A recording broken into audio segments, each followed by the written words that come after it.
Bonjour, dans cette vidéo nous allons voir comment corriger l'activité intitulée Relation entre le poids et la masse d'un objet. Commençons par le grand 1, expérimentation. Dans cette première partie, vous deviez utiliser une simulation informatique faite à partir du logiciel de mathématiques GeoGebra qui permettait de déterminer le poids avec un dynamomètre virtuel de différents objets dont je vous avais donné la masse. Vous aviez donc le tableau suivant à compléter. Pour un objet d'une masse de 0 kg, le poids est évidemment égal à 0 N, il n'y a pas de matière, il n'y a pas de poids. Si vous avez ensuite fixé à l'extrémité du dynamomètre un objet de masse 0,5 kg, vous avez pu mesurer à l'aide du dynamomètre une masse qui était égale à 4,9 N.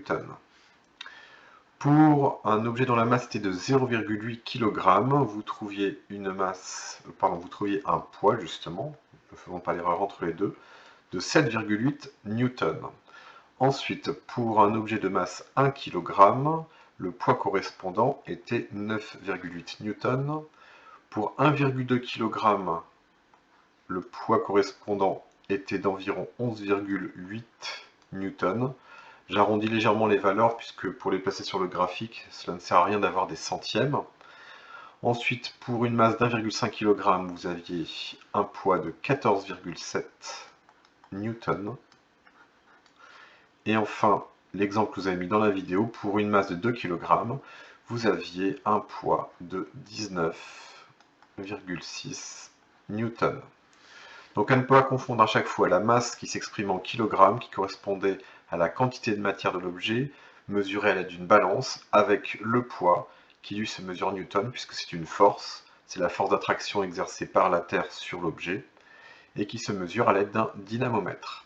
Donc on peut rappeler ici et préciser les choses. Ici, il fallait utiliser une balance, tandis que le poids, lui, se mesure à l'aide du dynamomètre. Ensuite, voyons maintenant, passons à présent à la deuxième partie intitulée Analyse des résultats. Pour cela, je vais vous demander de commencer par construire un graphique pour exploiter les mesures que nous avons notées dans le tableau précédent et représenter sur ce graphique le poids sur l'axe des ordonnées, je vous rappelle que l'axe des ordonnées est l'axe vertical, ainsi que la masse sur l'axe des abscisses, l'axe horizontal. Donc nous avons déjà renseigné les deux grandeurs que l'on représente, le poids en newton sur l'axe des ordonnées et la masse en kilogrammes sur l'axe des abscisses. Nous allons utiliser l'échelle que je vous avais précisée, 1 cm pour 2 newtons concernant le poids. Donc nous partons ici de 0 N. 1 cm plus loin, nous avons donc 2 newtons, 4 newtons, 6 newtons, etc. Il suffit de continuer à graduer les axes de 2 en 2, puisque tous les centimètres, nous ajoutons 2 newtons. Ce qui nous permet d'arriver à la valeur maximale de 20 newtons, que nous ne dépasserons pas, puisque nous étions à 19,6 newtons au maximum. Ensuite, même chose pour l'axe des abscisses, mais attention, cette fois-ci, l'échelle est de 1 cm pour 0,2 kg. Donc au bout d'un centimètre, on peut noter 0,2, 1 cm plus loin, 0,4, et on continue, ainsi de suite.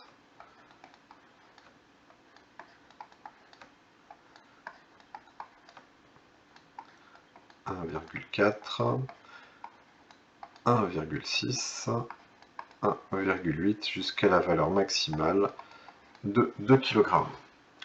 Nous allons à présent pouvoir placer les points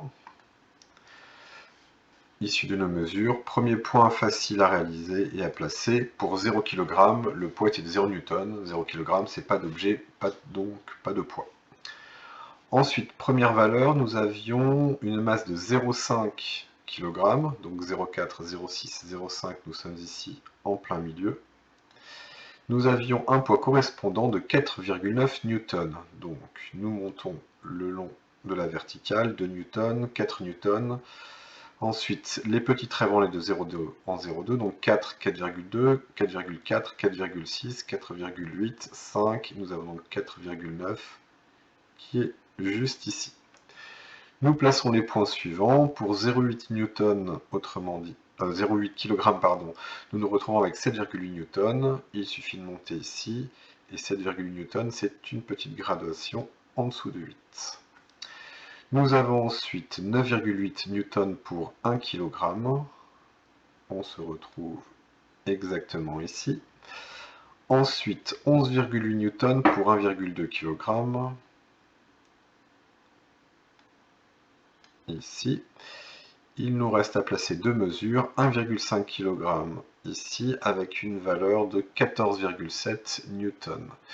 Donc 14,2, 6,8, 14,7, nous sommes situés ici. Et enfin, 19,6 N pour un objet dont la masse était de 2 kg. Nous nous retrouvons ici. Question petit b. Petit b, quelle figure obtiens-tu sur ton graphique? Eh bien, je pense qu'il est assez clair que les points ici sont parfaitement alignés. Nous pouvons tâcher de le vérifier en utilisant un outil règle. Alors, avec la simulation informatique, ce sera un petit peu plus délicat à gérer.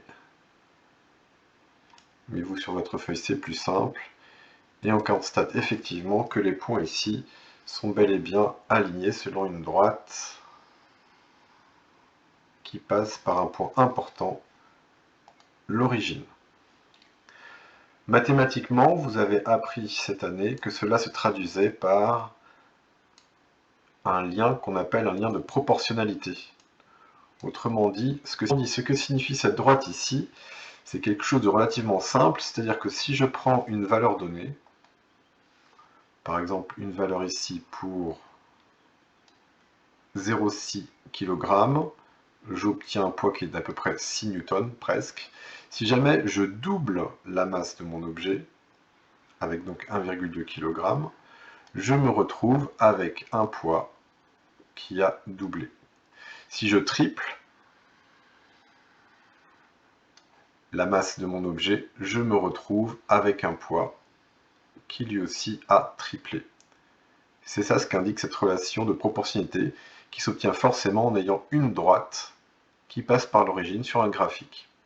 En mathématiques, dès que vous obtenez ce type de graphique, une droite passant par l'origine, cela signifie que la première grandeur qui est ici est proportionnelle à la deuxième qui est là. Quel type de relation mathématique existe-t-il entre le poids et la masse d'un objet? Eh bien, on peut donc préciser que la figure obtenue sur le graphique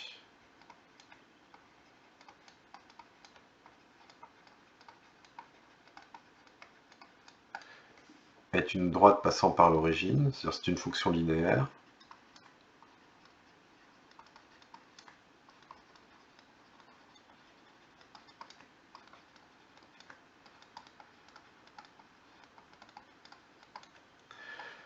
Le poids d'un objet est donc proportionnel à sa masse.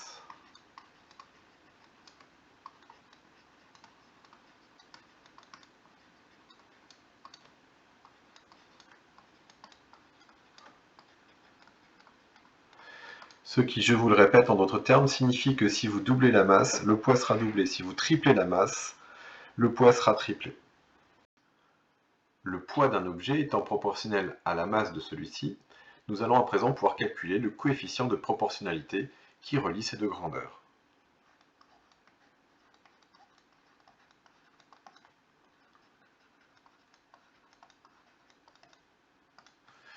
Pour cela, nous allons calculer le rapport poids divisé par masse, qui permet d'obtenir ce coefficient de proportionnalité. Dans le cas où l'objet faisait 0,5 kg, son poids était de 4,9 N. Nous obtenons donc le calcul suivant, 4,9 N divisé par 0,5 kg, ce qui nous donne un coefficient de proportionnalité égal à 9,8 N par kg. Si ces deux grandeurs sont réellement proportionnelles, ce rapport doit toujours être égal à la même valeur. Nous allons donc calculer ce rapport dans le cas de tous les objets dont nous avons mesuré le poids. Pour un objet de masse 0,8 kg, nous avions un poids qui était égal à 7,8 N.